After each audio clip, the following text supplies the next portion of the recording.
안녕하세요. 정보가 세상을 바꾼다 인포뱅크입니다. 이번에 전해드릴 내용은 국산 5G 전용 모듈 개발, 삼성전자 5G 칩셋 공급, 퀄컴 영향력 탈출 시도에 대해서 한번 알아보겠습니다. 여러분의 구독과 좋아요 한 번씩 눌러주시고 이야기를 시작을 해보겠습니다. 지금 5G 이동통신 전용 모듈 개발에 착수했다고 하는데 이것에 대해서 삼성전자가 전폭적인 지원을 통해서 이게 이루어지고 있어요. 지금 한국에서 5G 이동통신 전용 모듈은 퀄컴이 지금 쓰고 있죠. 이것에 대해서 한국 업체들마저도 퀄컴에 너무 쫓아가는 게 아니냐, 그리고 퀄컴에 너무 국부가 유출되는 게 아니냐, 이런 말들이 나오고 있었어요.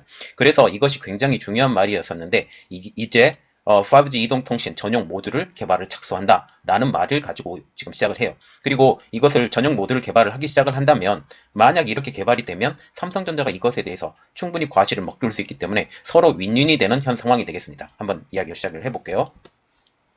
지금 5G 전용 모듈 개발의 배경에는 삼성전자의 결단이 있었습니다. 삼성전자는 각종 센서와 로봇 등 기업용 B2B 단말에 탑재되는 5G 모듈 전용 칩셋 공급을 결정을 하게 된 것이죠. 이러한 이유로 전면 국산화를 추진하게 되었습니다. 정부와 중소기업은 5G 이동통신 서비스 전용 모듈 개발을 착수하게 된 것이죠. 이를 통하여 5G B2B 서비스 활성화의 기폭제가 될 것으로 지금 전망이 되고 있습니다. 과학기술정보통신부는 한국지능정보사회진흥원과 5G 모듈 산업 생태계 활성화 사업을 확정을 해서 이달부터 5G 모듈 개발을 시작한 것으로 확인되고 있습니다. 5G 모듈은 CCTV 로봇과 센서와 같은 사물 인터넷 기기 등에 탑재가 돼서 모뎀과 연산장치인 어플리케이션 프로세서에서 핵심적인 역할을 하는 핵심 부품이 되는 것이죠. 5G 이동통신망과 무선 주파수를 이동해서 통신을 하며 기기에 대한 명령을 제어하거나 데이터를 전송하는 것이 이 가장 주된 골자입니다. 정부는 AM텔레콤 컨소시엄을 주관 사업자로 지금 선정을 했어요. 이게 국가 산업으로 지금 이동이 된다라는 거죠. 컨소시엄에는 AM텔레콤을 비롯해서 클레버로직, 파트론, 우리넷 등 모듈 분야 전문 중소기업들이 참여하고 있습니다. 삼성전자도 3.5GHz 대역의 통합 칩셋인 엑시노스 980을 기반으로 하는 기능을 간소화한 5G 모듈 전용 칩셋을 개발을 해서 컨소시엄에 공급하기로 한 거죠. 이번에 삼성전자의 도움이 없었으면 이 일을 전혀 진행하지 못했는데 삼성전자가 통 크게 이번에 도와줘서 이 일이 시작된 것으로 생각을 하시면 됩니다.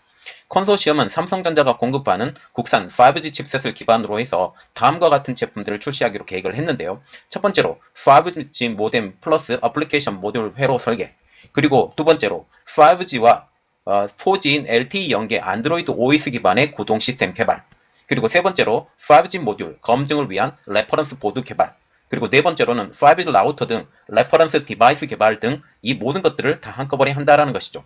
이와 같은 과제를 수행하는 등 5G 모듈 상용 제품을 개발, 출시할 계획입니다.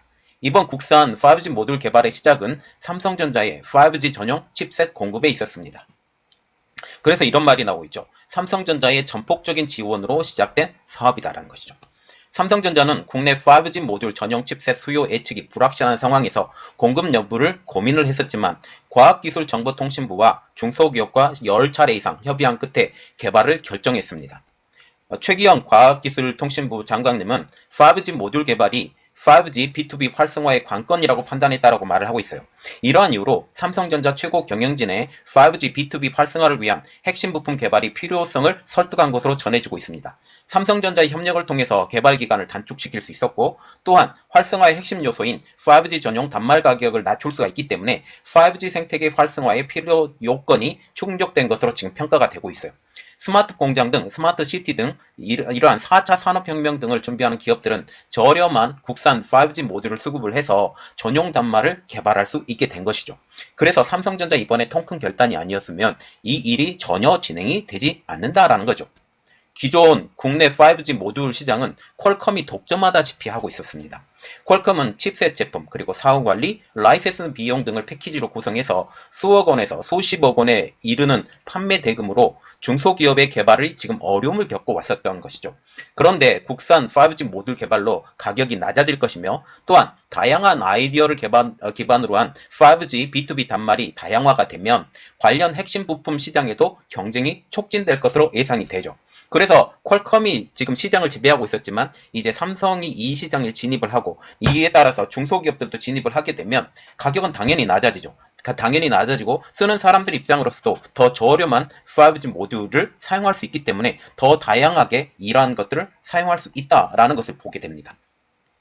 자, 이번에 5G 모듈 개발, 이러한 것들은 삼성전자의 전폭적인 지원을 통해서 국가 경쟁력을 키울 수 있는 커다란 계기가 될 수 있죠. 또한 우리나라에서만 지금 5G 모듈 개발이 지금 더뎌져 가고 있는데, 이 시장이 커지면 해외로 수출을 할 수 있어요. 해외로 수출할 수 있고 다양한 플랫폼을 만들어낼 수 있기 때문에 어쩌면 이 시장에서의 경쟁력은 한국의 미래 모듈, 5G 통신 모듈 시장의 커다란, 그리고 4차 산업혁명으로 넘어가고 이 IoT 기반의 시설로 넘어갈 수 있는 이러한 시설에 커다란 원동력이 될 수 있다는 것까지 우리가 생각을 해봤으면 좋겠습니다. 이것을 통해서 기술 한국, 그리고 세계 속의 한국의 기술의 위상이 더욱더 높아질 수 있는 시간이 되었으면 좋겠습니다. 이번 내용은 여기까지였고요. 저희 내용이 여러분들에게 도움이 되셨다고 생각을 하시면 구독과 좋아요, 그리고 알람 설정까지 부탁드리겠습니다. 감사합니다.